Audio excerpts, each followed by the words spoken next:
teman-teman, Shalom. Perkenalkan, nama saya Melani dari kelas 12 IPS 2. Sebelum kita memasuki ke firman Tuhan, mari kita menyanyi Kidung Jemaat, Kusiapkan Hatiku Tuhan. Siapkan hatiku Tuhan, untuk mendengar firman-Mu saat ini. Ku sujud menyembah-Mu Tuhan, masuk hadirat-Mu saat ini.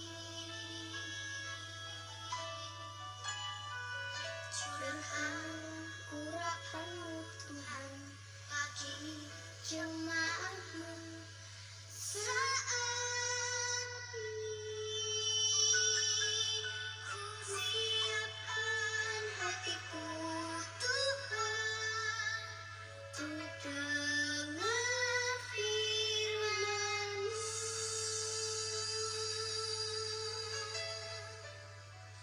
Firman-Mu Tuhan,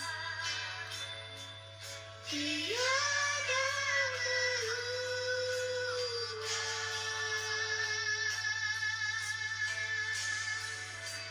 Lalu sekarang selamanya tiada berubah. Firman-Mu Tuhan,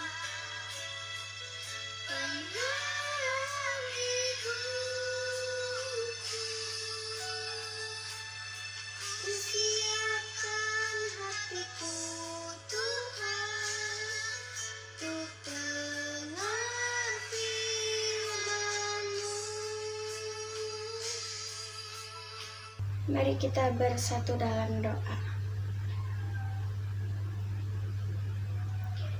Ya Bapa yang Maha Pengasih, kami mohon sendengkanlah telinga-Mu pada doa kami dan terangilah hati kami dengan Roh-Mu yang kudus, supaya firman-Mu dapat dilayani dan dipercayai atas jalan yang benar, dan supaya kami boleh mengasihi Engkau dengan kasih yang abadi oleh Yesus Kristus Tuhan kami. Amin.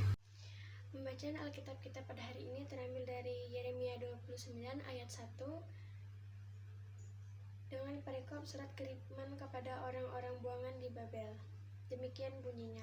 Beginilah bunyi surat yang dikirim oleh Nabi Yeremia dari Yerusalem kepada tua-tua di antara orang buangan, kepada iman-iman, kepada nabi-nabi, dan kepada seluruh rakyat yang telah diangkut ke dalam pembuangan oleh Nebukadnezar dari Yerusalem ke Babel.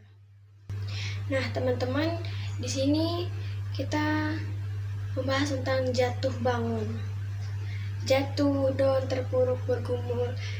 Itu semua adalah hal yang alamiah dan pasti akan terjadi di hidup kita, teman-teman.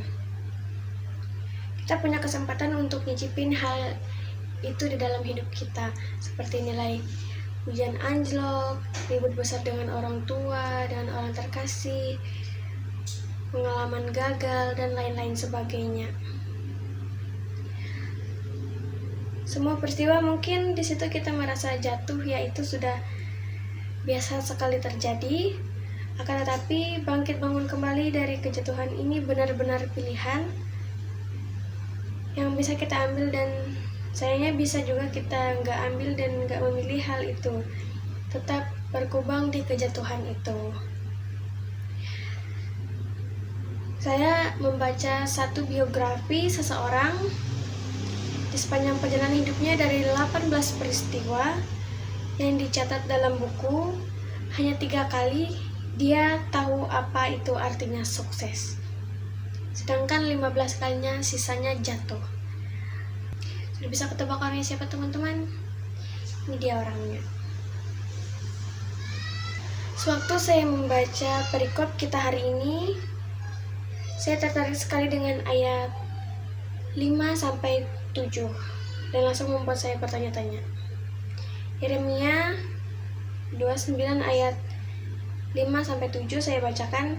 Dirikanlah rumah untuk kamu dialami, buatlah kebun untuk kamu nikmati hasilnya, ambillah istri untuk memperanakan anak laki-laki dan perempuan, Ambillah istri bagi anakmu laki-laki dan carilah suami bagi anakmu perempuan, supaya mereka melahirkan anak laki-laki dan perempuan, agar di sana kamu bertambah banyak dan jangan berkurang. Usahakanlah kesejahteraan kota kemana aku buang, dan berdoalah untuk kota itu kepada Tuhan, sebab kesejahteraannya adalah kesejahteraanmu. Mengapa harus mendetail sekali Tuhan menyatakan apa yang harus dilakukan oleh orang-orang Israel pada waktu itu? Atau di dalam pembuangan, dirikan rumah, buatlah kebun, berkeluargalah, berjalanlah untuk kesejahteraanmu dan kotamu.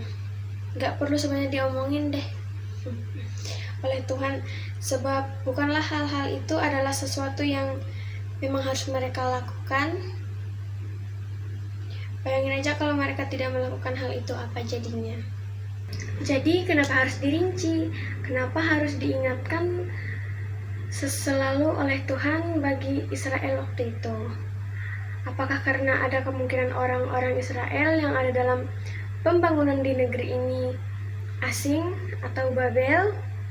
Waktu itu sudah sedemikian terpuruk jatuhnya sehingga bahkan untuk melakukan apa yang sudah seharusnya mereka lakukan,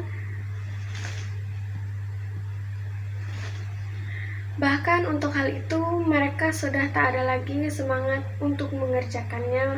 Mungkin kita semua tentu tahu bagaimana grafik perjalanan bangsa Israel berada di puncak kejayaan di masa Daud menjadi seorang raja, kemudian semakin meroket di masa Salomo, sekaligus juga mulai menukik di mana akhir pemerintahan Salomo hingga kerajaan terpecah menjadi dua, utara dan selatan, hingga berujung pada titik terendah dibuang ke negeri asing. Bayangkan teman-teman tentang satu bangsa yang telah mengetahui bahwa mereka adalah umat pilihan, tetapi sekarang menjadi umat buangan. Pasti gak enak sekali kan rasanya. Yang lebih menyulitkan lagi adalah ada di ayat 8-10 yang demikian bunyinya. Sungguh beginilah firman Tuhan semesta alam, Allah Israel, janganlah kamu memperdayakan oleh nabi-nabimu yang ada di tengah-tengahmu dan oleh juru-juru terungmu. Dan janganlah kamu mendengarkan mimpi-mimpi yang mereka mimpikan, sebab mereka berbuat padamu dari namaku. Aku tidak memutus mereka, demikianlah firman Tuhan. Sebab beginilah firman Tuhan, apabila telah genap 70 tahun bagi Babel, barulah aku memperhatikan kamu. Aku menepati janjiku itu kepadamu dengan mengembalikan kamu ke tempat ini. Ketika mereka terjatuh, mereka berusaha untuk mencari penjelasan terbaik dari Tuhan. Karena kenapa ada di sini di pembuangan?